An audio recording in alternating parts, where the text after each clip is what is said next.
Okay, great.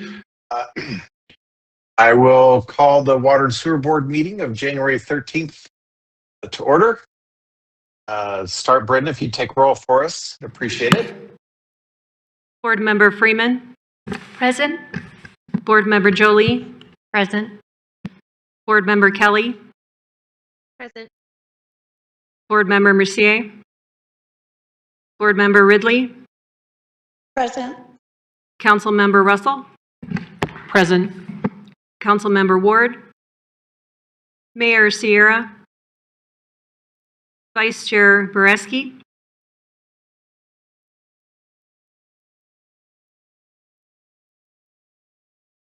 Are you on mute? Yeah, you're on mute.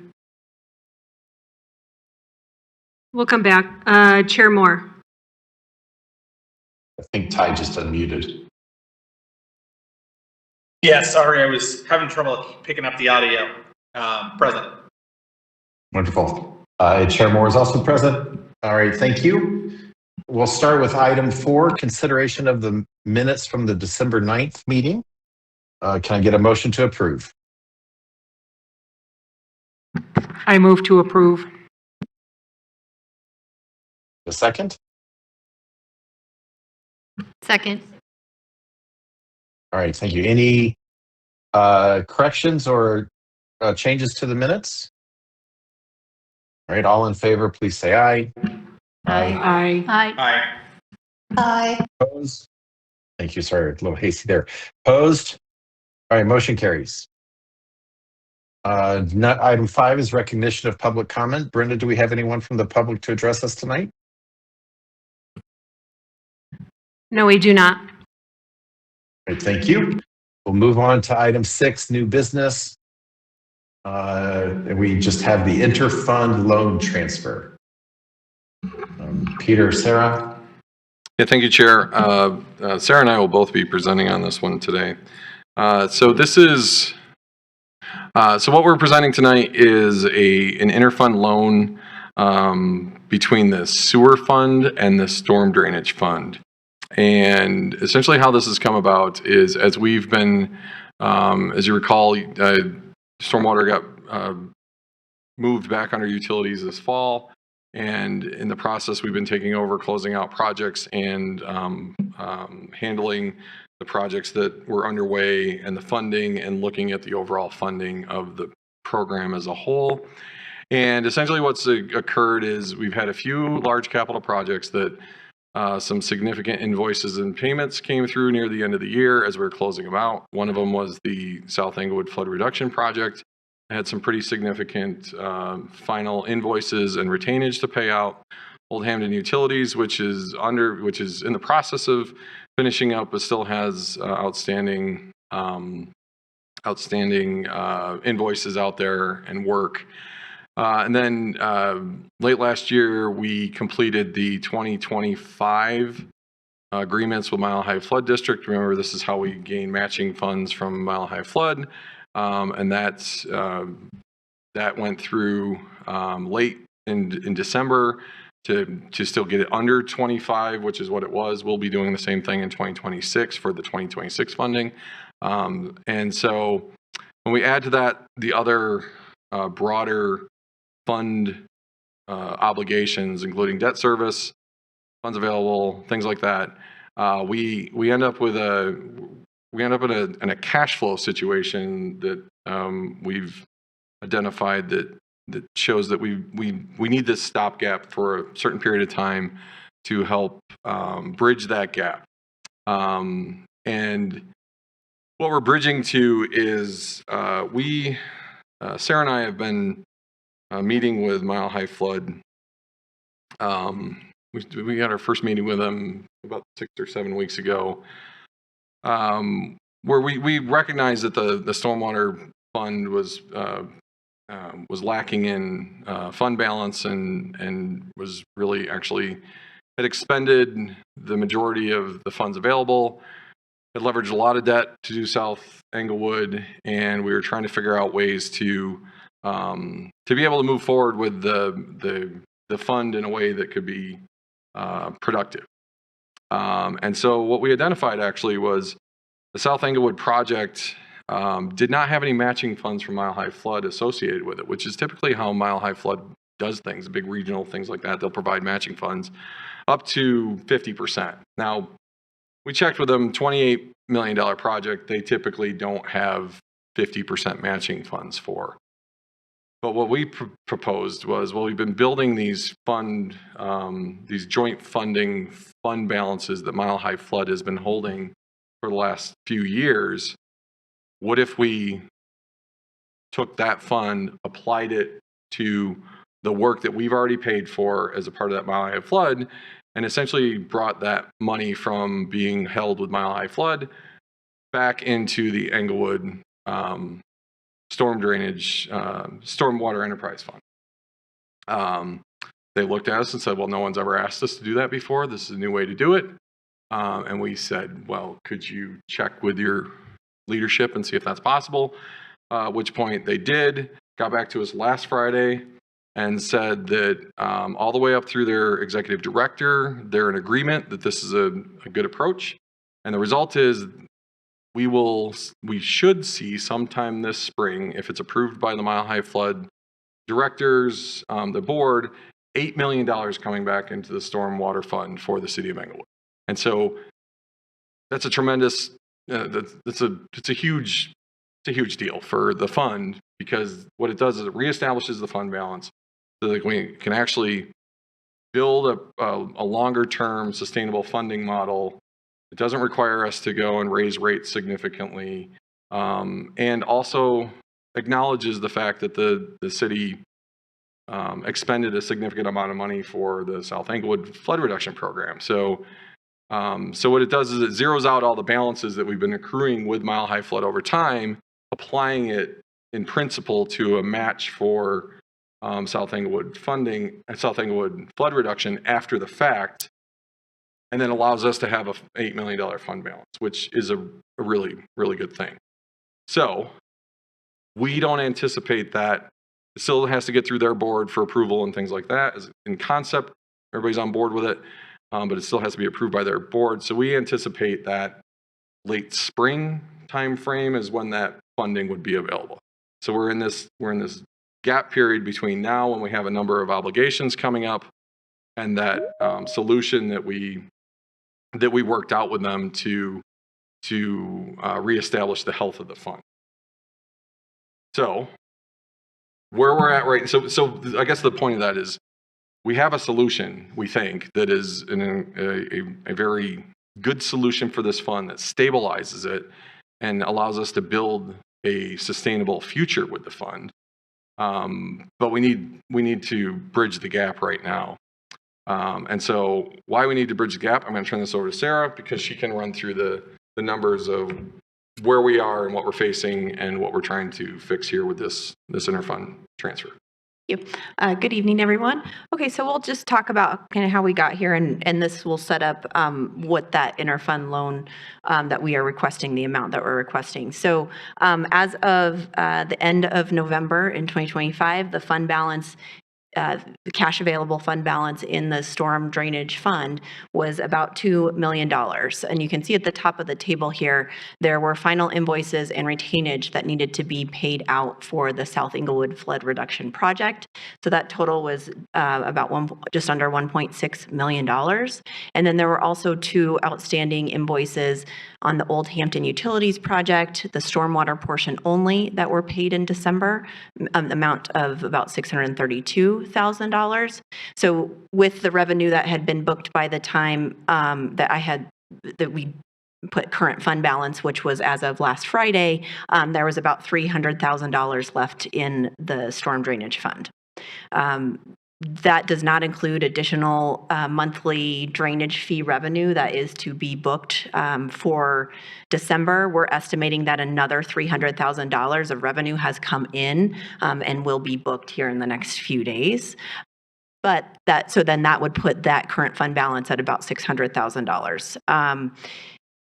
The outstanding obligations that are listed through the rest of this table include the Mile High Flood District IGAs. Those were approved late in the year in 2025. It's for $775,000. So those are the 2025 matching funds that we had agreed to put up with Mile High Flood District, and then they have already allocated that $775,000 to our, I'll use the word loosely, account in their accounting. We also have about $850,000 of Old Hampton Utilities project remaining in the contract remaining in the work to be done for the storm sewer. $125,000 invoice came in recently, so that will need to be paid here in the next few weeks. And then we took a little further look, ensuring that we were covering all bases. We do have debt service payments coming in the spring. So that's the SRF debt service payment. That's for the flood reduction project. And that amount in May is, and it's due May 1st, is $810,000. The revenue bonds that were put in place several years ago to purchase the property for the South Englewood flood reduction project, that debt service is due June 1st and is $131,000. So outstanding obligations is about $2.6 million. We estimate that the drainage fee revenue available each month or generated each month is about $300,000 a month. That covers operations costs, but there is still a risk that there's emergency funds or other things that might be needed. So we came up with this is the number. The 2.6 million is known outstanding obligations, plus there's operating costs. So we are requesting a loan of $3 million. So I'll turn that back to And I think the reason why as we've looked at this, we think that $3 million puts us in a position where we don't get surprised by something else and then have to come back and say we need to transfer more. We think we are hopeful that we don't transfer the full $3 million amount. However, we wanted to make sure we were covering all our bases on this. I think the operational costs right now are between $50,000 and $75,000 a month, and so realistically, that net add to the fund is about $200 to $250 per month. And when you look at early 2026 obligations exceeding 1.6 million, it's why we have this gap. And so I think the plan is the $3 million loan. This would be from the Sewer Enterprise Fund to the Storm Drainage Fund, and covers all those obligations we just talked about, and also maintains, so we can still pay the operations and all the ongoing monthly needs, as well as have the ability to access funds if there is some kind of an emergency. If we're going into spring and there's some kind of need that we're not anticipating, at least it helps us mitigate that until such time that we can close that $8 million return of funds from Mile High Flood District, which I can't reiterate the how important that partnership was with them, that they were open to this as an idea for us when we proposed it late last year, because they want to see our program be successful in partnership with their program. And we said, this is how we can keep things moving forward. And it really is the fact that they are considering this creative way of retroactively applying funds that they've collected to a project that's been expended. We have to tour them through the project, make sure it meets their requirements, make sure that they're comfortable with what we ultimately executed. But we have that meeting set up in the next couple of weeks, so we're comfortable that from a technical perspective and all the way through the executive director, they're in support of this approach. The last step is obviously it's got to be approved by the directors. And the other thing I wanted to just highlight is the sewer fund. Some of you may recall when I came on board to the city 7.5 years ago, we were doing emergency rate increases for the sewer fund because we were challenged from a funding perspective. Right now, the fund balance, even after this loan, will remain in excess of $10 million, which is a sign that we've established a healthy fund for stormwater. Now, keep in mind that, for the sewer fund, keep in mind that a lot of that funding goes to support South Platte Renew, and we have capital plans that change from year to year. So we maintain a fund balance amount that smooths that out, so we don't end up raising rates and then less so that there's consistency in how we execute the funding and the rates. This also allows us to, that total amount exceeds our minimum fund balance requirements. With both the storm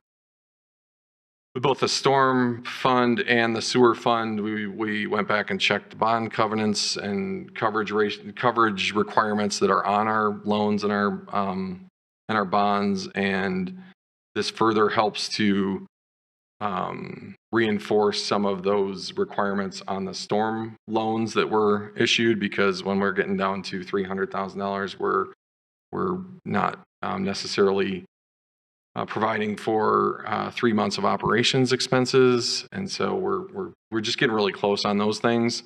And then ultimately, when that $8 million comes back, ideally by late spring, we'll repay the loan.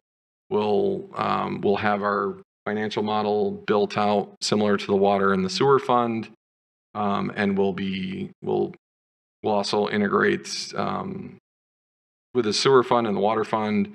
We have a number of forecasting tools. We have a number of systems in place to ensure that as projects that might be multi-year projects are occurring, we don't end up in this type of situation in the future. So we're putting all those controls and systems that have allowed the water and the sewer fund to operate successfully, and we're translating those same types of controls over project controls and program controls over to the storm water enterprise fund as well, to ensure that this doesn't happen in the future. So the last thing on this is, because of the timing, I think we've somewhat illustrated the fact that this is a more immediate need than we would typically like, which is why as we move this forward, assuming recommendation for approval from this board and then to council, that this would need to go to council as an emergency ordinance adoption. Because of the emergency, because of the timing of the need of the funding. And so I'm going to just turn this quickly over to Deputy City Attorney McDermott to just highlight how this qualifies and why, just to make sure that everybody's comfortable that we're approaching this properly. Yes, thank you. So under City Charter, City Charter Section 41, Council may adopt an emergency ordinance when necessary to protect public health, safety, or welfare. So here, the emergency findings are tied directly to cash flow, debt service deadlines, and infrastructure protection. As discussed by Deputy Director Stone and Director Van Rye, currently the Storm Drainage Fund cash balance is about $300,000. The fund has near-term contractual and debt service obligations exceeding the available cash balance, including the Mile High Flood District payments and the SRF and bond debt service that are due in May and June. Delaying authorization until the normal ordinance effective date would risk missed payments, contractual default, and impaired emergency response capability. So under a regular ordinance, so both a regular ordinance and emergency ordinance under our charter require 2 readings. With a regular ordinance, the ordinance isn't in effect until 30 days after second reading. With an emergency ordinance, the ordinance goes into effect, again, if approved, the following day of second reading. So should this could be passed through an emergency ordinance, we would have an effective date of early February, which would allow the transfer funds and the ability to meet these near-term deadlines.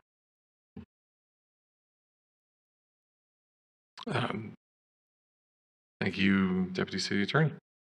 So that's the overview of what we're requesting today for an action item, and so we'll open it up for any questions. Actually, before you open it for questions, before you open it for questions, I just wanted to highlight a couple of things about the loan. Just that there would be an interest rate applicable to it, a 1% interest rate, and that we would be including within the emergency ordinance that it would be repayable within a year, which we anticipate would likely be repaid earlier than that, given the repayment that we anticipate from Mile High Flood District. And that interest is essentially interest charged to the stormwater fund that goes to the sewer fund. That's correct. Yeah, so it's not like it goes to some outside entity. It stays within city utilities. It's just moving from one fund to the other. Chair, over to you. Floor is open. Yep, floor is open for questions. Chair, I have a question. Ty. No, go ahead. I see Ty's hand and I missed that. Ty, go ahead. Yeah, my first question is, is this problem created from kind of the public works side of the capital budgeting? Is it something that happened during has this been transitioned under utilities formally? Is that how this got caught? I'm just kind of curious who's kind of spearheading these efforts, and where was the breakdown in some of the financial modeling associated with the capital plans? So, it's hard for us to identify, what was happening prior to when the fund was transitioned to us. So the fund was officially transitioned to us somewhere October timeframe, somewhere in there, September. I believe it was September 11th. Okay, Give so or in take. September is when the fund came over to us. The expenditures that are here are all expenditures that are already on the books. So these are not, since we have assumed management and leadership of the fund, we have not added expenditures that weren't already being considered. I think where we've identified this is because the water fund and the sewer fund are enterprise funds that we've been managing for 6 and 7 years. We applied a lot of the same forecasting and tools to be able to ensure that direct obligations that were made, coupled with maybe not necessarily direct in the accounting system obligations that were made, are all captured in a way so that we don't run into these problems in the water fund or the sewer fund. And I think that some of those systems, when we started to integrate those systems into the storm drainage fund, is where we had a sense that we were likely going to be close. But part of it for us was getting a handle on the closeout of the South Englewood project, the Old Hamden project, these agreements with Mile High Flood. It's taken us time to just dissect, what has led us to this point from a already commitment perspective. In fact, we've actually on some projects we've been requested to add more change order, and we said we can't add change order right now because we don't think that there's adding scope to things, because we're not comfortable that the budget is available to do that. At which point we said to no to some expanded scope change orders, and ultimately, as we've been able to sort through this over the past few months, we've ultimately determined that was a good interim move to not add more funds, because it would just make this issue worse. And it's not to say that we wouldn't potentially look at those once we stabilize the funding and reestablish the fund balance and have a plan moving forward. So all of the expenditures, Board Member Boreski, all of these expenditures were already underway and on the books. It was, I think, applying our enterprise fund systems to understand how it really all came together, and ultimately that only was recently came truly to light across, holistically, just in the last week. So Does that answer your question? It does a bit. I mean, I know it sounds like the utilities team inherited a bit of a mess, and I'm trying to understand a little more of the root cause. Was the transfer of the enterprise fund related to its mismanagement, or was it fully for just organizational restructure? I would say that it's I think it's somewhat a function of the stormwater utility is a utility, and it functions much more similarly to the water utility and the sewer utility. And so when you look at the synergy of operations, staffing, and fund enterprise fund management and things like that, the general fund or the public works department is generally dominated by general fund budgeting and revenue sources, whereas the stormwater enterprise fund much more closely aligns with how the water and sewer fund function in utilities, which is, I think, part of the reasoning for moving it from the public works department back into the utilities department. And I guess, John, to add, I'd be interested in, I don't want to hold this up, but given that the responsibility shifted and this problem dated back to kind of a previous department, it would be interesting to have the perspective of the public works director who was over this fund. I feel like we're missing half the story. Point noted. Ty, are you good with your questions? I believe someone else had raised their hand. Yeah, Chair Moore, thank you. This is Mayor Sierra. Thank you. Go ahead. Yeah, so actually to that point, obviously just getting a better understanding of how we got here and how we have the shortfall is something that I'm still a little bit cloudy about. The other aspect of it is when we are expecting to pay back this $3 million back to the storm drainage fund. The reason why I'm asking that is I don't have any visibility unless I go back and look to see what revenues came in 2025 and what the expected expenses are for the second half of the year.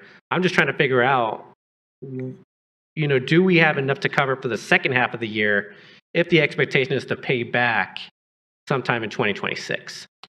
So that's where that discussion with Mile High Flood comes into it. If their board approves what everybody, both their director and we are all on the same page is a good approach, then in April-ish, somewhere in the spring, March, April, May timeframe, they will transfer from Mile High Flood $8 million back to the City of Englewood Stormwater Enterprise Fund balance, at which point we will pay off whatever amount of the loan is at that point in time and then close out this loan.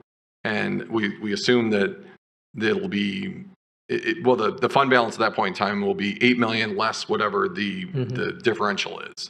And then from there, we will build the financial models, assuming that new fund balance coupled with what our ongoing expenses are and what our ongoing obligations and needs are, and build more of we're building the same kind of model that you've seen for water and sewer. It's that same FAMS model that you've seen before that has the charts and the debt service and all those kinds of things. So we'll build the same thing for the Stormwater Enterprise Fund. The Mile High Flood money it's almost like it's really strong seed money seed money is the wrong word, but it's fund balance establishing money. So assuming that the agreement goes through with Mile High Flood, which we have no indication to believe otherwise because they said they thought it was a good idea, that money will come in, we'll close out this loan, we'll establish a new fund balance somewhere under $8 million. Could be 5 or 6. And then from there, we'll still have the ongoing revenues. And then we'll build out that model in a way that allows us to fund the ongoing operations, but also have some money available to invest in some capital because we'll have that that $5 million fund balance that we can start to program in a way that allows us to chip away at projects. It's, the way the fund is set up right now, it doesn't have the revenue capacity to issue a significant amount more debt. It's pretty well maxed out from a debt issuance perspective.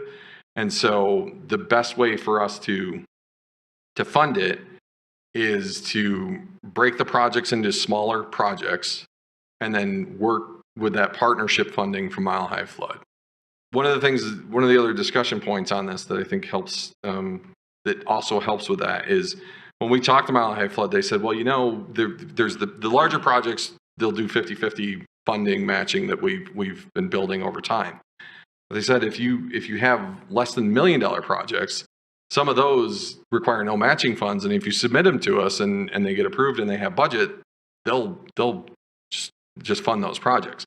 So the way we're actually shaping the results of our updated stormwater master plan is to make our capital projects list a whole bunch of less than $1 million projects so that we can submit that over to them and say, here's a whole bunch of projects. When you have funding, we'd love for you to fund them. And so by breaking them into smaller projects, there's another way to access more funding from Mile High Flood. So that's another strategy that we're implementing into that update. So does that It does, but I'm also trying to understand from a worst case perspective, what if Mile High Flood says that no, we won't be able to do that in whatever month we're expecting to, or it gets delayed? What happens at that point? So if that happens, I would anticipate we would be coming back at that point in time. We will have a model in place. We still have ongoing revenues. We think this will bridge that gap, and we think that by doing this, we bridge the gap, and then we are able to sustain moving forward. If for some reason something else comes up that we're not expecting or that we haven't identified, we will likely come back. I believe you wanted to chime in. I do, because I just want to address the question on what are the obligations after the mid part of the year. So there are a couple. So there's the second debt service payments on each of those loans. Yep. Remind what those amounts are. So on the SRF debt service, there's another payment of this $810,000 in November of this year. And then on the revenue bond debt service, there's a payment of $400,000 on December 1st of this year. So those are the two largest obligations that we will have.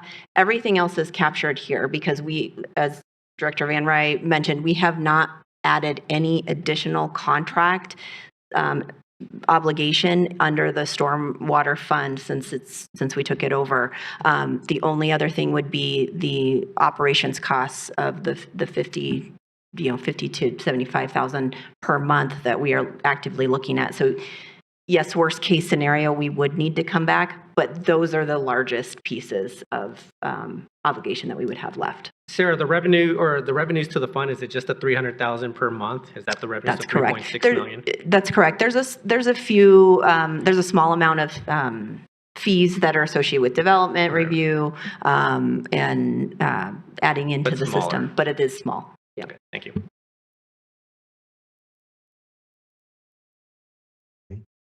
Ty, I see your hand, but let me continue to see if anyone else wants to jump in, and then we'll go back to you. Chair Anyone else have questions? Chair Councilmember Russell has her line on. All right, Rita, go ahead, please. Okay, thank you. One of my questions is, if Mile High Flood does this, allows us to keep that money, the $775,000 that we appropriated to them a month ago, and that's kind of what I heard you say, is that correct? Not quite. What we would do is we would pay that invoice because we've committed to that. By paying that invoice, they provide their matching fund amount of $775,000. That goes into that total of $8 million that in late spring, they would say, we'll give it all back to you. So by paying that invoice, the reason we want to still pay that invoice is because it releases that matching fund on their end. So from a sequence perspective, we have to pay that invoice to get that match fund.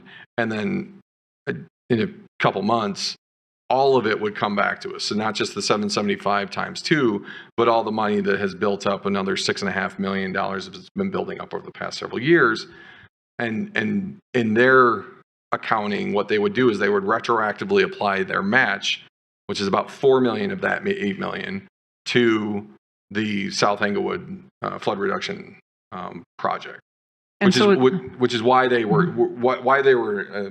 why they agreed to it, because there was a tangible flood infrastructure project that they could assign their match money to.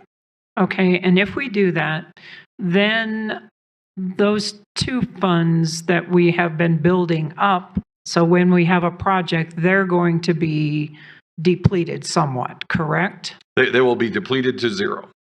And so then what we've talked to them about is their schedule has in 2026 a $600,000 matching obligation that they would put in. And so what we would do is we would restart that South Englewood Basin Fund by taking from our fund balance, putting $600,000 back in so that we could release that $600,000 match that they would provide. We would do that later, probably later in the summer and the fall. And then we would start to reestablish a funding mechanism that builds that matching funds. The more important piece is what by providing the money back to us is it allows us to have a fund balance that if we have smaller projects that we see as a priority that we need to do, that we can't necessarily wait for the timing of building funds over 3, 4, 5 years, we'll actually have a fund balance that we can actually access to address those projects more immediately. And so by allowing us to take that money back into our fund and closing out those, it doesn't mean we don't continue to move forward with building matching funds. It just means we zero them out and then we start them back up again. Okay, I appreciate that. My next question is, the stormwater fund was an enterprise fund also. Who was controlling that? It wasn't utilities, I take it. No, for the last, since 2020, the Stormwater Enterprise Fund has been managed by Public Works. Okay. I appreciate that. This is very troubling to me because this is what I suspected. So, thank you. I think it is concerning, and it is concerning. What I want to reiterate is I think we found a solution that actually is a really good solution and actually stabilizes the fund. And so I want to make sure that we realize that we think we've got a solution. Okay, one more question. Sure. When was that solution formulated? Back in October or before that? Because we already knew there was a problem back then? So we suspected that the fund was going to, so when Sarah and I first started looking at the fund, the first things that we looked at was the debt issuance. It's a significant debt issuance for a small amount of revenue. And as we were looking at it, we thought, well, shoot, there's no more capacity to issue debt. So how would we do more projects, especially if as we close these out, we deplete the funds to almost, well, now past zero. And so as we were talking about it, and we were at the same time working to close out with the contractor, the South Englewood flood reduction project.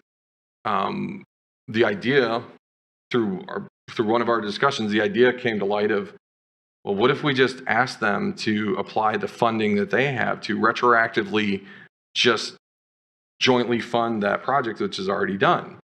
And so we met with them was the first day of the first real snowstorm we had this year because we went over to their offices. So it was probably mid-December, early December. It's probably, yeah. So first week of December, where Sarah and I went over to their offices, met with their program manager and said, hey, we've got an idea we think might help everybody succeed. And not only that, the most important thing is help the Stormwater Enterprise Fund continue to incrementally invest in the needs of the city. Because what our concern was is if the money was locked up with mile high flood and we didn't have the ability to issue more debt, the only other answer to how you generate more revenue is significantly increase rates.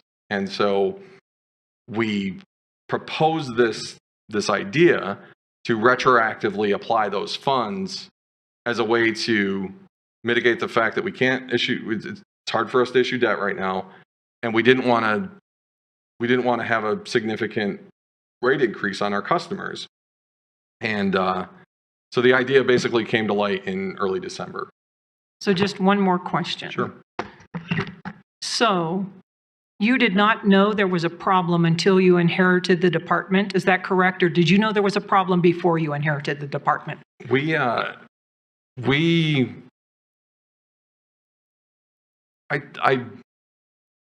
didn't know there was an issue. I didn't know there was an issue to this degree.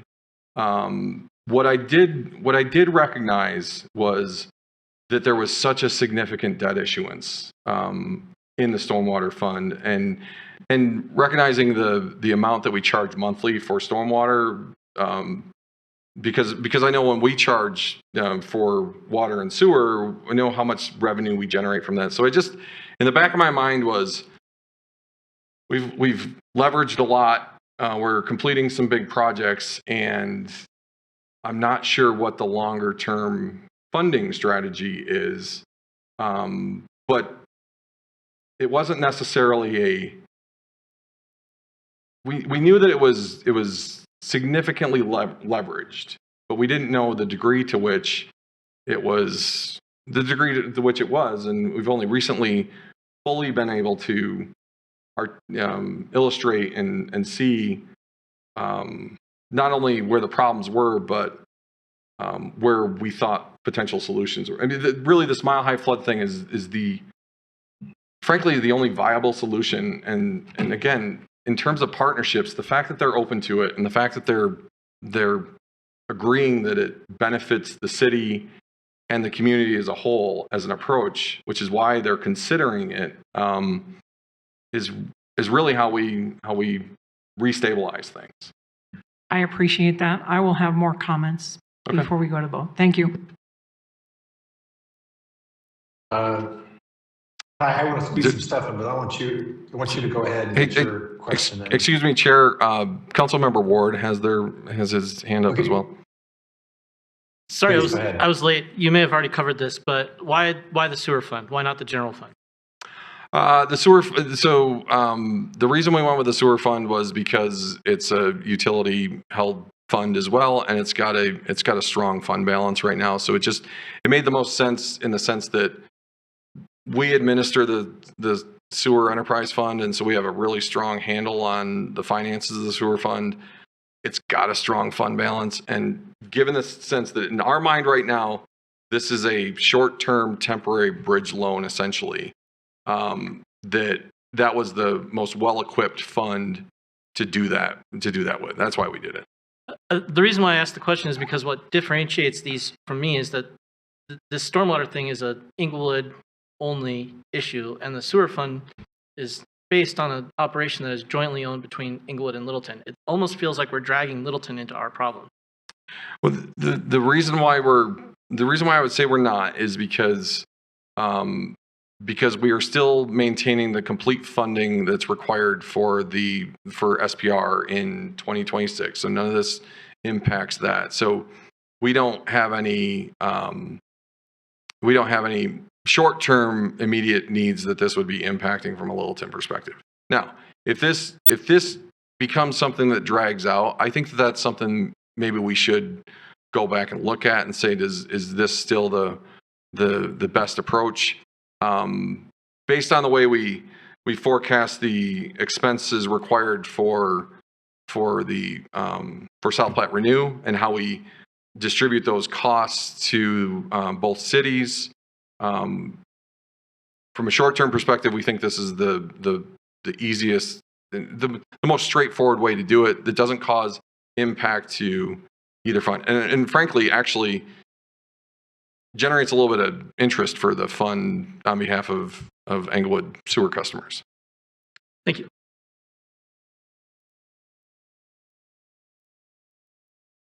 And the tie hours are more in the room. Yep, I think that's good. Yep. Ty, go ahead. Yeah, Peter, I just want to say, I think you're right. This is a great solution, and I appreciate that the Sewer Enterprise Fund is in a good enough position to fund something like this. I think that's a testament to you and Sarah's work and building really healthy water and sewer utilities. My two questions are just kind of clarifications. I think we mentioned what the sewer reserve was. Is the stormwater at that 300,000 or is it higher? So the stormwater as of Friday was at just under $300,000, but there is revenue that needs to be booked here, and it should be done here in the next couple days. That just through finances process, it books that revenue for December, and when December's books close, we anticipate that reported fund balance is closer to $600,000. Is that 300 the reserve requirement in the municipal code? So that reserve requirement comes from the SRF debt service or debt agreement. Okay. So And then my other. I was just going to say, so yeah, it's associated with the bond documents and the loan. It's associated with the loan documents, and so that's where this you'll see. Even though revenue is coming in monthly, we wanted to make sure that we were providing enough funding that we don't get into jeopardizing any requirements that we have on loan documents, because not just on the water the sewer side, but on not just on the stormwater side, but on the sewer side as well. Gotcha. That makes sense with how leveraged things are. My other question was, when was the last stormwater utility rate study? So the original rate study, I believe, was done in 2020. And we are currently, one of the first things we did in anticipation of moving the fund over in September was the first two calls we made were to update the master plan, which we have Hazen and Sawyer updating the master plan along with the water and sewer. So we're doing that master plan update all together. And then once we get those results, we've already worked with Stantec, who's our financial consultant for the Water and Sewer Fund, to build the same financial model for the Stormwater Fund. So those two activities have been ongoing since basically the first week we took over the fund, because we recognized that those were needs. Perfect. Glad to hear all that's moving forward. Thank you. I'll take a turn. It was really funny when we did the agenda for this the other day. All we had was a few staff choices, and this has come out of the blue. And obviously, not just this board, but council's got to face it too. I got 5 comments to make. The first 3 are just bigger picture. One, I think this certainly shows the change of moving the fund over was a good one. I don't think this was anticipated, but what we're dealing with now shows that this was a better home for this fund. Second comment is just now this board is interested not just in the issue tonight, but the ongoing effort as this board itself needs to now start getting conversant on understanding this stuff the same way we've done on the water and sewer side. So just kind of acknowledging the board now is in it deep too with utilities. Third comment is just, and I can hear this already in the comments, if I'm the city manager or council, I would want to see what other, I mean, I would use this as an opportunity to see where else, is there any other place? Hopefully this is just something limited to the nature of these enterprise funds, distinct from the rest, but I'd want to know what other landmines are out there that we, have the chance to surface. Finally, I have two specific questions, and I'll ask them both. And one is just confirming, I think it's apparent by this being presented that yes, there is the ability to move money between funds. I think the answer, but I just want confirmation, is it is not that we're transferring funds between sewer and storm as much as the sewer fund is making an investment via that loan, as distinct from moving funds. Because as Steve pointed out, there's a different set of shareholders, so to speak, with respect to these two funds. So one is confirming that, but then on the related front, the 1% interest stands out to me that is should be, or appears to be, what would be below market. And so from the sewer fund standpoint, I would think that holding money in a money market or other cash reserves would get me more than the 1%. So do we not owe, some proper, safe, low risk interest rate, but something that's not actually, giving a below market rate from the sewer fund, from the sewer fund to the storm water, or to the storm fund and their different, users, different base.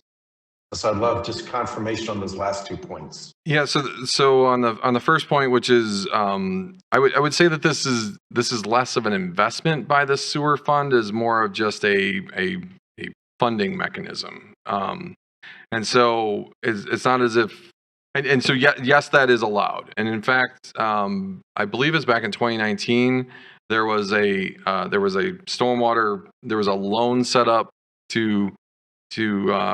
from I can't remember which fund it was from. It was from the general fund to the water fund. Yes. So that's where we came up with the 1% interest rate, because that is what we used back in 2019. So we were trying to follow our essentially precedent within the city for interfund transfers.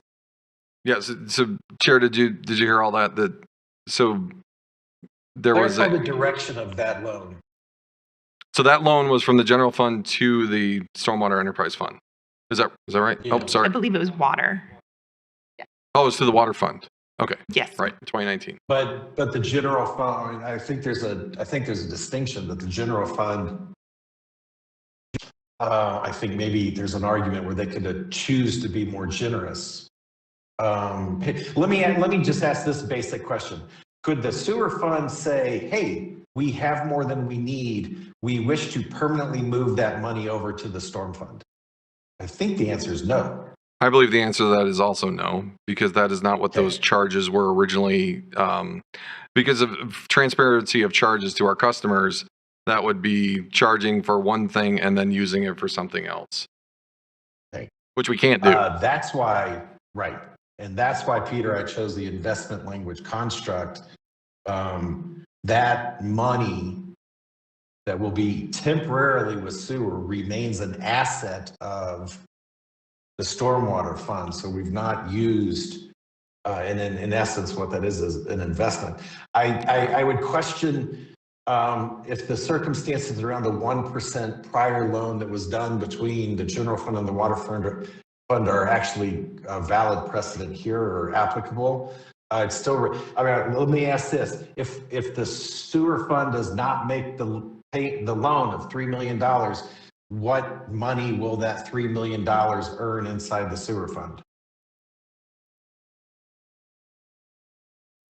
So there's typically, it's invested in some low risk investment. I'd have to confirm with the finance director, but typically we've modeled around 3% earnings on funds that are not yet spent. That's what I would expect. So if you just stop and look at that, you're asking, we're going to be doing a 2% deficit from the sewer, from the again, Sure. 2% deficit from the sewer fund to the storm fund. I think I just would like that to be more thought through. I know we probably, if we have to we have to take action tonight, and I'm not sure if that's something, how we address that, but I do think that causes a shortfall on the sewer fund users relative to the storm fund users. So, Chair, and I'm gonna look to Sarah and Vicky to make sure I don't say something that's wrong. I don't think there's anything that prevents us from making it 3%. If that is and if you think about like I was thinking about this in terms of our SRF loans and our WIFIA loans, those generally run around 3 to 4%. So if it makes the board more comfortable for us to put this at a 3% interest rate, again, ideally it's only for a few months, and if that helps make everything more whole, I think we can just make that change. Is that correct? So yes, that is correct. There's no statutory requirement regarding what exact interest rate we choose. We just want to be choosing a reasonable rate. So we would be able to do that. And if it is this board's intent, you could make that a direction for council approval. I'd like to, let me just throw this out to the board. I'd like to make the motions and get this under the formal discussion before we vote. I know Councilmember Russell has different comments. Ty, do you still have another question you need to squeeze in now, or can we wait till the motion? It was specifically about your point. I just think, our job is to be a steward of the individual enterprise funds, not, the interrelationship between them. So I think you brought up a great point, and I would support that modification in formal discussion. Okay. All right, let me do this. Put the motion back up for me.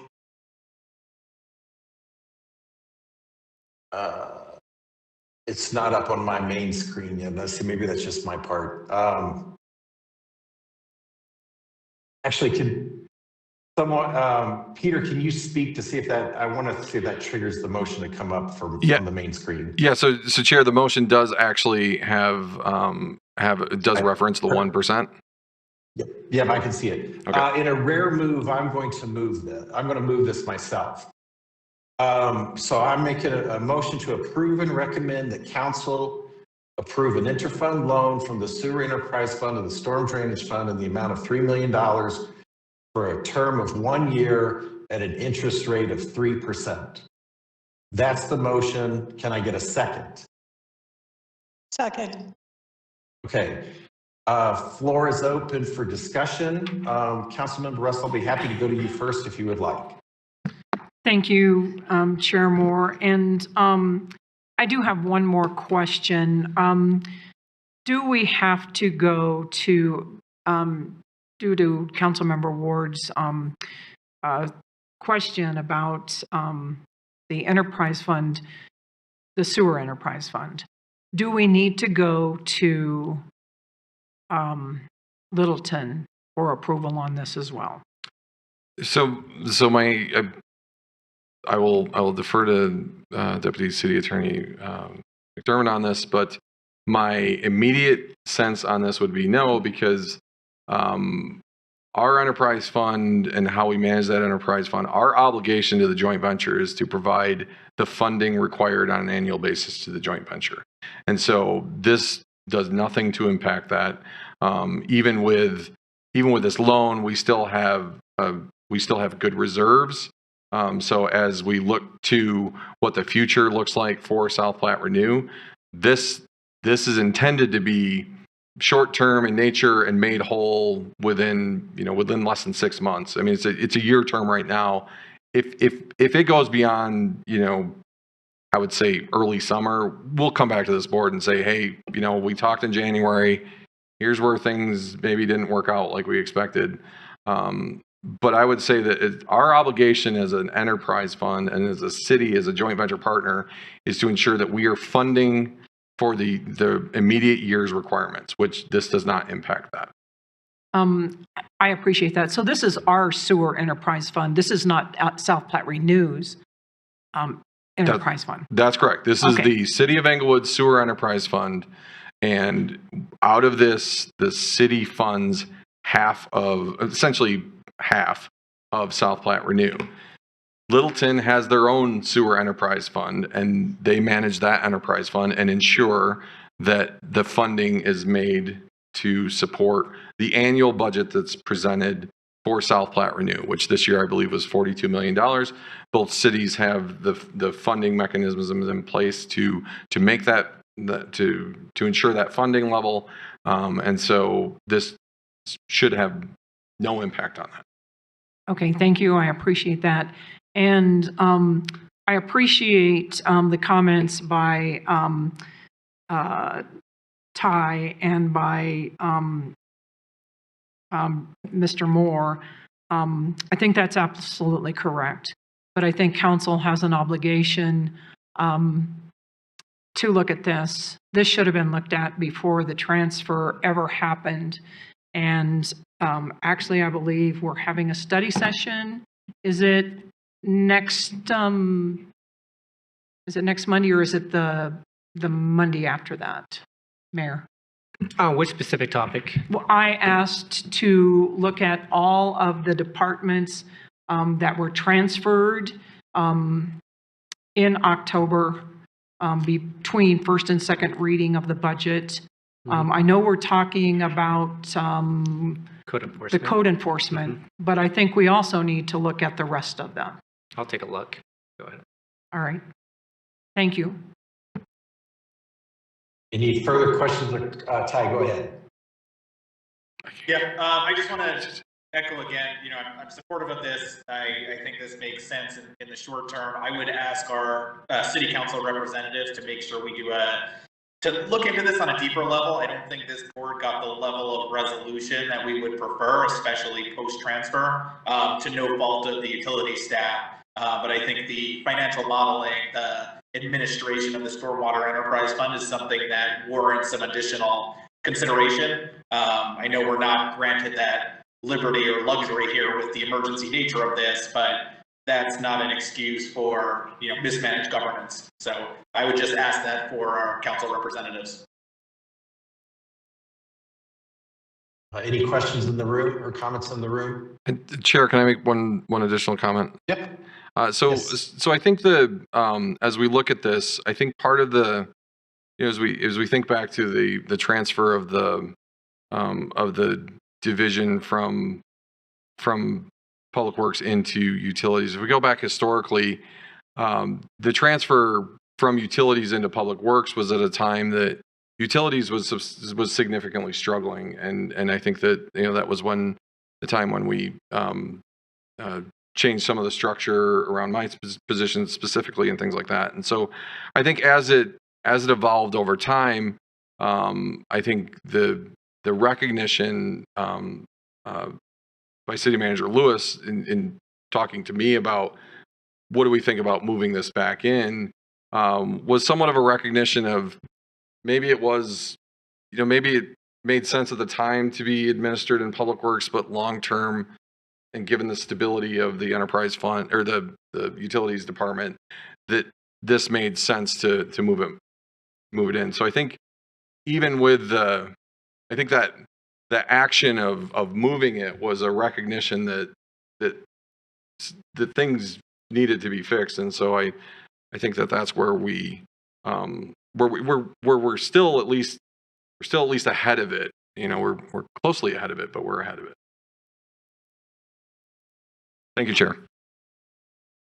Right. I'm going to move us to a vote if I don't hear something here in a second. Okay. And I'll just like to add, I'm looking forward. This feels like in the right move. The board, I kind of building in comment. Our focus going forward from the board's perspective is now that we have it, how do we help make sure it's treated as well as it needs to be treated? And I think the 3% issue helps make sure we're being appropriate between the funds. Before I take the vote, I'll remind the board members that it's the motion that was moved and seconded is as written, except for the 3% interest rate, not the 1%. So it's the one difference from what's on the screen. With that, can I get all in favor? Please say aye. Aye. Aye. Aye. Any opposition? All right, motion carries. Thank you. Thank you all. Peter, I'm going to turn to you. I think we probably thought we had 45 minutes. So, Section 8. Chair Moore, Yes, just to what let you can we do know, here? myself and member Russell and member Ward have to leave for board and commission interviews. So in actual, yeah. so Chair, in actuality, I would say that all of these could be moved to next month, right? There's nothing that that is absolutely required. So in the interest of ensuring that the council members also get the update, I would recommend. Sarah, any issue with that? The only issue would be, we do have study session scheduled on the annual customer survey. So as long as the board is okay with council hearing that next week, or we can push that into February. As well.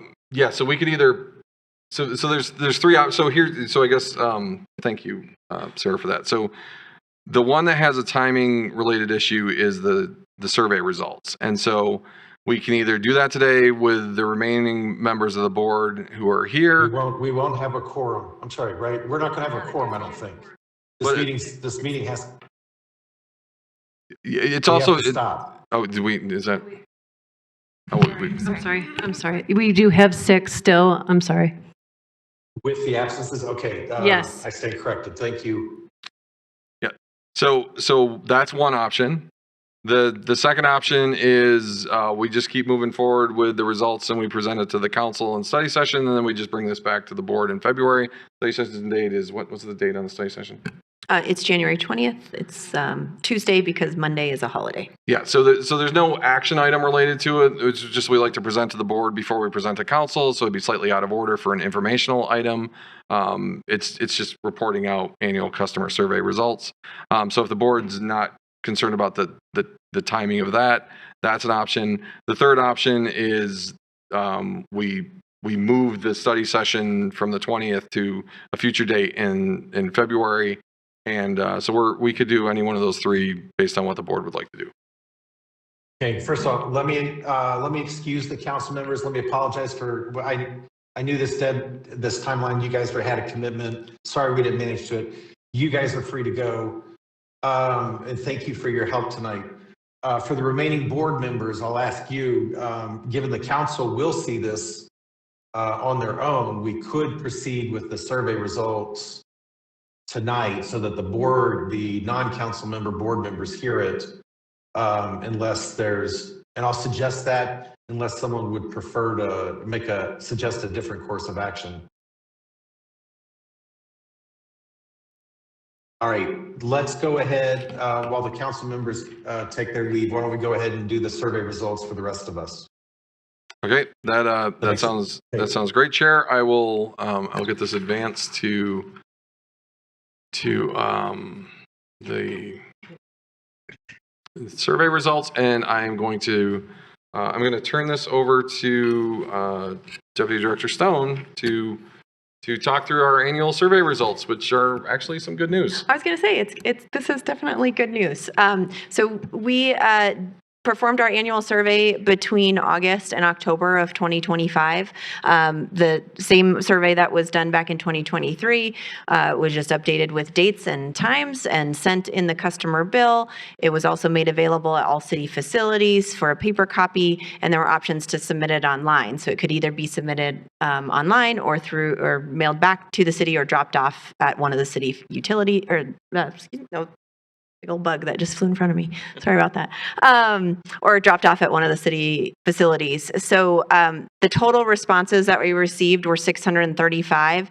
This was down from about 32% from the 2023 survey. So as you'll all recall, in 2024, we were dealing with the rollout of the new billing system. So we really didn't have the capacity to perform a drinking water survey. So we are comparing results tonight to the 2023 survey. The first question was, how long have you lived in Englewood? Pretty standard. There was a slight uptick in the folks that responded that have been in Englewood for over 20 years. And I'll just say on the left are the 2023 survey results. On the right are the 2025 survey results. So in 2023, 65% of people that answered drink Englewood water. That was slightly up from the respondents in 2025 to 69%. So we are getting an uptick in those that drink the water regularly. And this we think is really great news. So how would you rate the tap water at your home or business? In 2023, the total percentage of average that rated the results or rated the water from average to excellent was 32%. That jumped up to 41% in 2025. So there was a drop from 47% that thought the water was poor to 39% in 2025.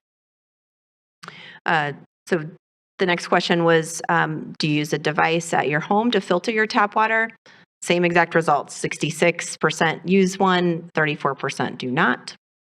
Bottled water, also similar responses, 50-50 in 2023, that the number of people that buy bottled water decreased by a small amount in 2025.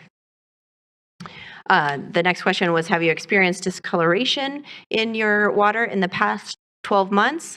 We also took this as a good sign. There was a slight improvement in that 62% of respondents said that they had not experienced discoloration, up to 67% in 2025.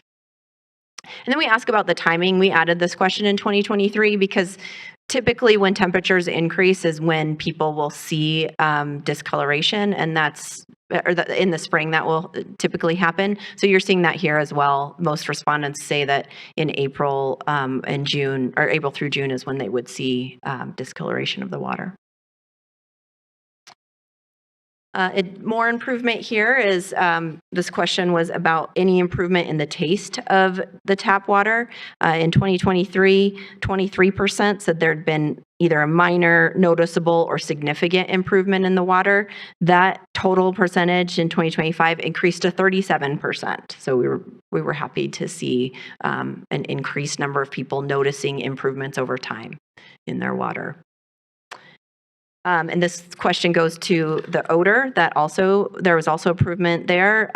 Respondents in 2023 saw a minor or noticeable or significant improvement in their water. That was about 22% and jumped up to 34% in 2025.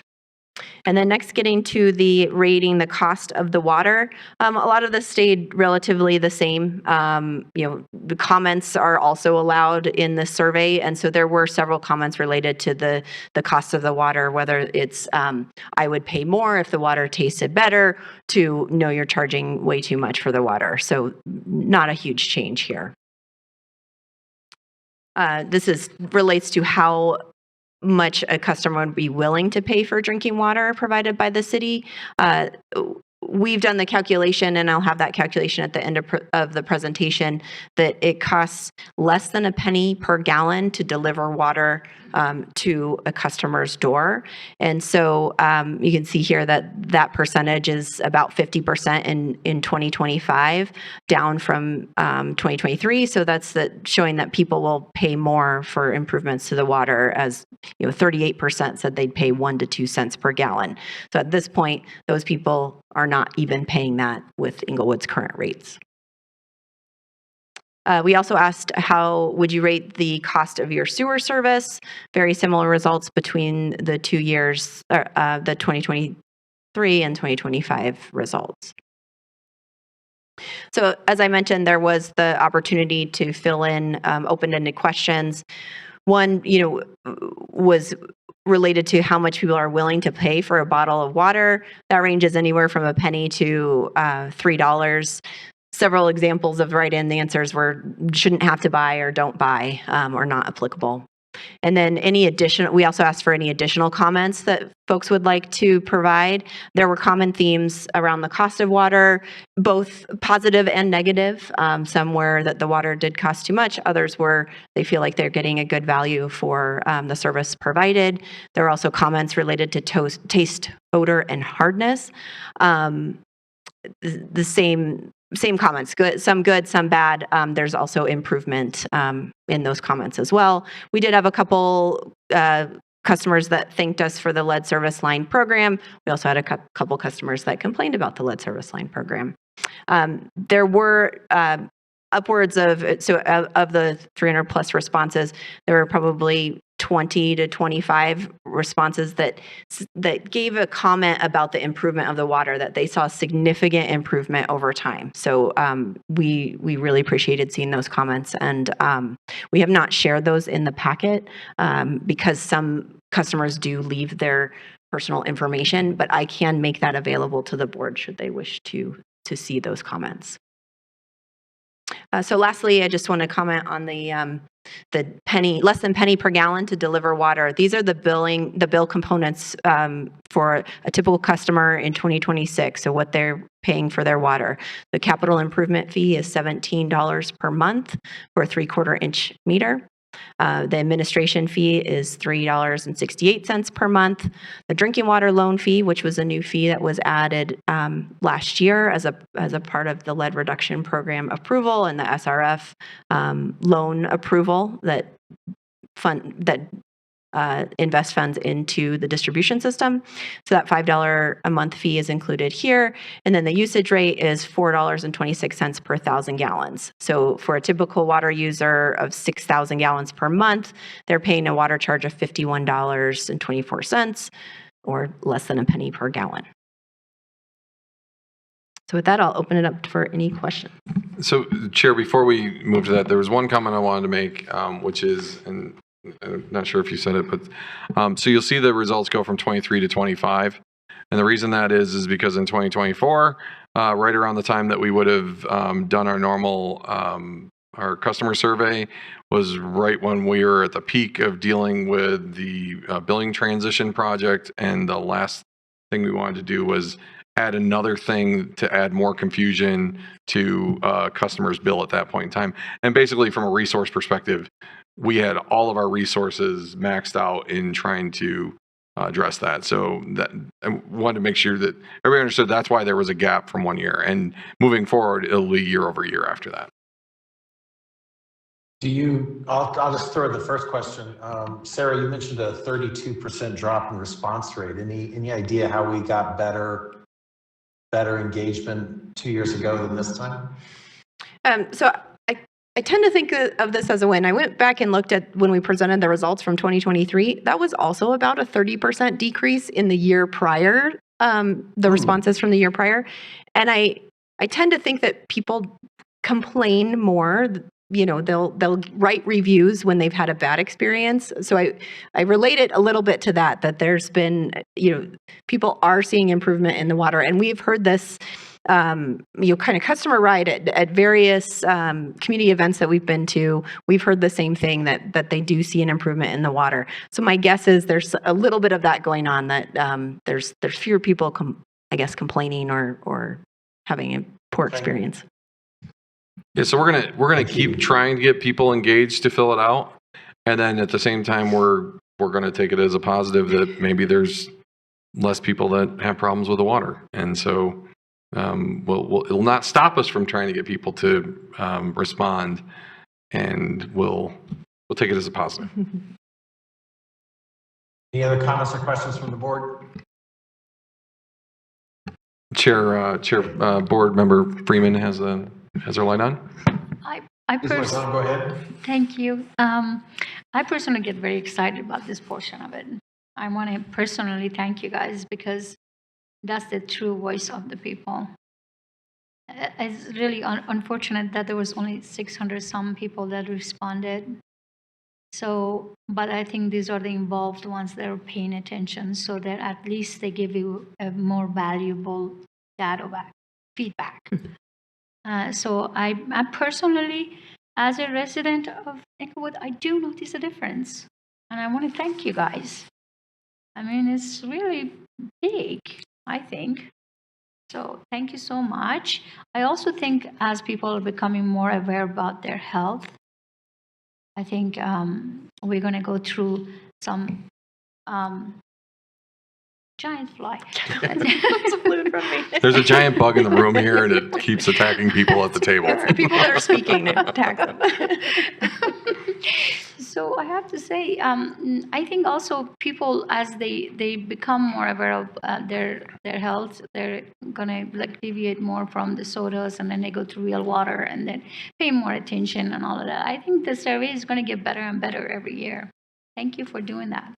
Well, and thank you, Board Member Freeman. I think we share your excitement for these results, even though they're not massive movement, they are significant movement in the sense that this is a multi-year strategy that we've been executing, and with the board support and council support and the investments and the increase in the bills and things like that, to actually see that there is results coming out of it that we can empirically show through this data. It really just it helps us. It helps validate for us that yes, we're on the right track. So thank you. Thank you. Peter, anything more from your end tonight? No, I think we can. Everything else that we had on the staff's choice, we can defer to next month. And I appreciate the board letting us adjust the agenda a bit tonight. Good. Board members, I'll still get item number 9. Do you have anything you'd like to raise before we adjourn? Floor is open. All right. Thank you for I know we ran long tonight, tough subjects. I appreciate everyone's attention and collaboration here. So thank you very much. And we are adjourned. Have a good evening.